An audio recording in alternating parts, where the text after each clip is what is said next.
Hi, this is Tech Grandma. I make short videos providing technology and software tips in easy to understand format and language. You will find any research that was done on this topic or any extra links in the description for the video.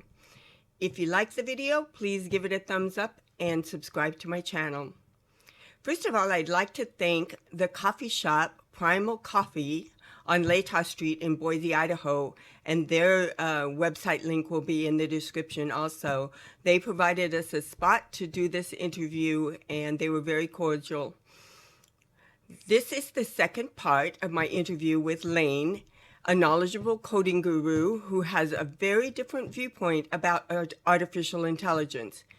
We continue our conversation here with his experience using AI in his coding. The jump from what we have now to AIs taking over the world and being a species is, in my opinion, very far away. There's a lot of smart people kind of working on it, but even if they succeed, these are not the kinds of software that can like invade our cell phones or go around the world. These are the kinds of things that cost billions of dollars to run in a data center. And they're going to be very, very well watched because there's so much money at stake. Mm-hmm. So there's really nothing to be afraid of right now. Maybe in 10 years things will change, but you know, everybody's like, it's changing so fast, it's changing so fast. Yeah, it's really the same thing over and over again with slight tweaking. They spend a huge amount of money doing the layer alteration on the top, and that's where Google screwed up, right? They wanted their model to be politically correct, right? And so they adjust the last layers to look for given words, trigger words. And they're like, okay, Nazi's bad. The word trigger is actually bad. Like, okay, I use AI to generate code pretty often. I need a function, and I know I've written it before, and I know it's real simple that I can test it. So I'm like, hey, write me a function that has this inputs and triggers on this. But I had the word trigger in it, and Gemini's like, oh no.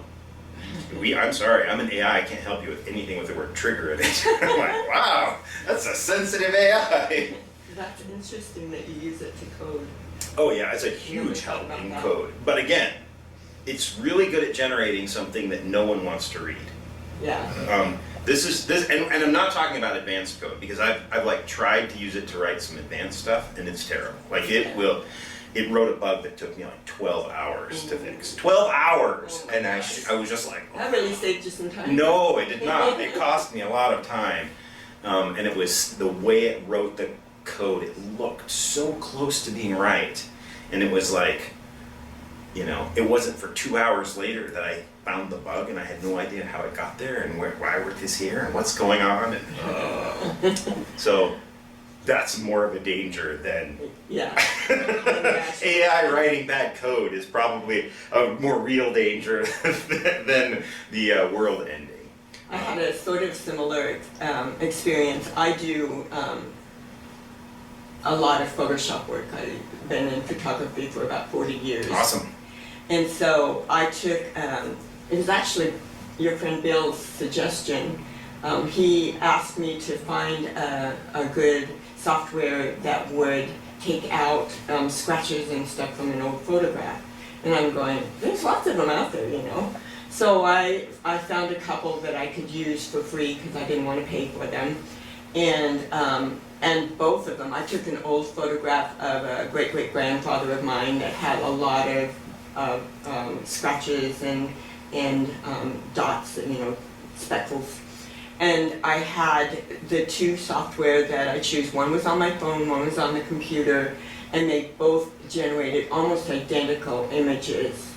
And there was still a scratch way over his face, and there were a lot of scratches that it didn't recognize. And it took his two rings that were on his hand, it took them away. You're like, oh. Yeah. So it took AI about 3 to 4 minutes to generate this image. I took the same image into Photoshop, and in 12 minutes I had a pretty decent copy of what it, without the speckles, including his rings. They were still there, Yep. And so I felt like it doesn't know yet how to see with the human eye. Kind of. Thanks again to Lane for sharing his experiences with AI. Next up, we're going to be exploring a couple of legal issues involving AI, some known mess-ups that happened with AI, and some of the benefits that Lane sees with AI. So we'll see you in the next video.